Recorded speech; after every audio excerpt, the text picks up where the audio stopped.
Hello दोस्तों, आज मैं आपके लिए लेके आया हूँ Jindal steel and power limited के बारे में। तो देखिए, वीडियो स्टार्ट करने से पहले प्लीज़ मेरे वीडियो को लाइक एंड सब्सक्राइब कर देना और कमेंट में बताना आप किस स्टॉक के बारे में जानना चाहते हैं। मैं पूरी कोशिश करूँगा उसके बारे में बोलने के लिए। तो देखिए, अगर एक दिन का अगर हम एनालाइज करेंगे तो देखिए इस स्टॉक 1.78% आपको मुनाफा दिया है।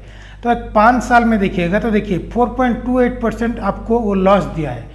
एक महीने अगर देखिएगा तो देखिए 13.14% आपको लॉस दिया है।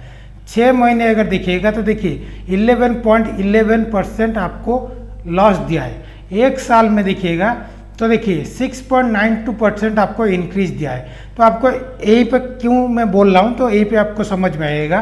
तो देखिए 5 साल में देखिए 312.49 मतलब 3 गुना आपको करके दिया है। लेकिन अगर एक साल में देखोगे तो 6.92, तो मतलब 5 साल में अगर 312% दिया है तो मतलब एक साल में आपको दिया है 6%। तो मतलब और जो 4 साल हो गया है इसमें कितना दिया है 306%। मतलब 4 साल में 306%, लेकिन इस साल में कितना दिया है आपको 6%। तो मतलब इस साल स्टॉक बहुत बुरी तरह से वो गिर चुका है। तो इसके लिए मेरे पास मैं क्यों इसके ऊपर लगाने के लिए बोल रहा हूँ, मैं कुछ टाइम के बाद बोलूँगा। तो देखिए, अगर उसका फंडामेंटल के बारे में देखना चाहते हैं तो देखिए फंडामेंटल उसका बहुत अच्छा है। उसका मार्केट कैप देखोगे तो देखिए 828.04 बिलियन है, तो मतलब बहुत बड़ी कंपनी है। अगर एवरेज वॉल्यूम के बारे में भी देखिएगा तो 2.39 मिलियन, मतलब बहुत सारा वॉल्यूम भी है। तो देखिए, अगर आज स्टॉक के बारे में तो देखिए इस साल पूरा नीचे से गिरा हुआ रहता है। तो इस साल क्यों गिरा हुआ है, क्योंकि उसके ऊपर बहुत प्रेशर है। उसका क्वार्टर भी इतना अच्छा नहीं आया है। लेकिन उसका न्यूज आया है, देखिए कल एक Jindal steel and power and 2 other companies win coal gasification incentive. इसका मतलब क्या है, Jindal steel and power limited और 2 कंपनी अलग है, तो तीनों को क्या मिला है, यूनियन मिनिस्ट्री ऑफ कोल की तरफ से क्या मिला है, for the scheme to provide incentive for the coal gasification project. तो इसीलिए कल मैं रेकमेंड करूँगा आपको इस पर लगाने के लिए। लेकिन एक प्रॉब्लम है क्या, इसके ऊपर बहुत सारा प्रेशर है। तो अगर आप लगाना चाहते हैं लगा सकते हैं, मतलब लगाएंगे तो देखिए अभी कितना है 815। अगर वो ऊपर जाएगा तो फर्स्ट आपका टारगेट होगा 855 आपका टारगेट होगा। लेकिन उसका रिस्की क्यों है, तो देखिए उसका RSI भी बहुत कम है, उसके MACD भी देखिएगा वो भी बहुत कम है, मतलब ऊपर जाने की बहुत चांसेस है। लेकिन एक साल में वो गिर चुका है, मतलब हर दिन गिर रहा है। अब देखिए ना, ये यहाँ था, यहाँ से नीचे गिर कर यहाँ पर आ गया, मतलब 750 पर आ गया, 1100 पर था। तो मतलब इसके ऊपर रिस्की तो है, लेकिन अगर रिस्की पर हम लगा सकते हैं तो मुनाफा भी ज़्यादा होगा। तो इसलिए मैं क्या बोल रहा हूँ, रिस्की को कमाने के लिए आप 815 पर आप एंट्री कर सकते हैं। लेकिन याद रख के आपको स्टॉप लॉस लगाना पड़ेगा 800 पर, याद रखना 815 पर। मतलब अभी से आप एंट्री कर सकते हैं, लेकिन आपको स्टॉप लॉस लगाना पड़ेगा इस वाले पर।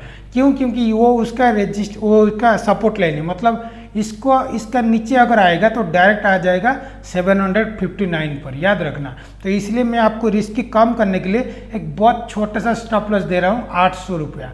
मतलब अगर नीचे भी आ गया तो हमारा कुछ फर्क नहीं पड़ने वाला है, क्योंकि उसका स्टॉप लॉस मैंने दिया था 800। मतलब अगर नीचे आएगा भी कितना आएगा, मतलब यहाँ पर आ जाएगा, यहाँ पर आपको वो निकल जाना, कितना 10-20 रुपया आपका लॉस होगा तो चलेगा। लेकिन अगर ऊपर चला गया तो कहाँ पर जाएगा, 855 तक जा सकता है। मतलब बहुत बड़ा मुनाफा आपको हो सकता है। तो ये रिस्की कॉल है, तो इसलिए आप अगर लगा रहे हैं तो स्टॉप लॉस के साथ ही लगाना, नहीं तो मत लगाना। इसलिए मैं पहले ही बोल दे रहा हूँ ये रिस्की वाला है। तो अगर लगा रहे हैं तो आप स्टॉप लॉस 800 पर लगा देना, आपका टारगेट होगा 855।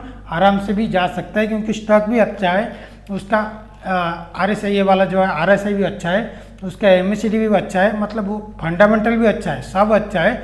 लेकिन वो एक साल से वो परफॉर्म ही नहीं कर रहा है, तो इसलिए इसका ऊपर कोई भरोसा ही नहीं आ रहा है। लेकिन वो अच्छा स्टॉक है, तो ऊपर जाएगा तो 855 तक भी वो जा सकता है। लेकिन याद रखना, जब 855 तक चला जाएगा तो तुरंत निकल जाना। और नेक्स्ट बार में मैं बोलूँगा कब उसको एंट्री कर सकते हैं या फिर क्या कर सकते हैं, इस स्टॉक के बारे में मैं बोलूँगा उस दिन के निफ्टी, उस दिन के सेंसेस के बारे में देखते हुए। और एक बात मैं क्यों रिस्की बोल रहा हूँ, एक तो इस निफ्टी के बारे में कुछ भरोसा नहीं है, किस बार 1.5% ऊपर चला जाता है, किस बार 1.5% नीचे आ गया है, मतलब वो खेल ही खेल रहा है और हमें ही खिला रहा है। तो इसलिए आपको टेंशन नहीं लेने के लिए आपको मैं बोल रहा हूँ स्टॉप लॉस याद रख के स्टॉप लॉस 800 लगाना है, आपका टारगेट होगा 855। तो वीडियो अच्छा लगा प्लीज़ लाइक एंड सब्सक्राइब कर लीजिएगा। आप तो सब्सक्राइब नहीं करते, बहुत बार बोल चुका हूँ, आप व्यू करते हो, कमेंट करते हो, लेकिन सब्सक्राइब नहीं करते हो, तो प्लीज़ सब्सक्राइब कर देना, मेरा भी थोड़ा बूस्टअप होगा। Thank you.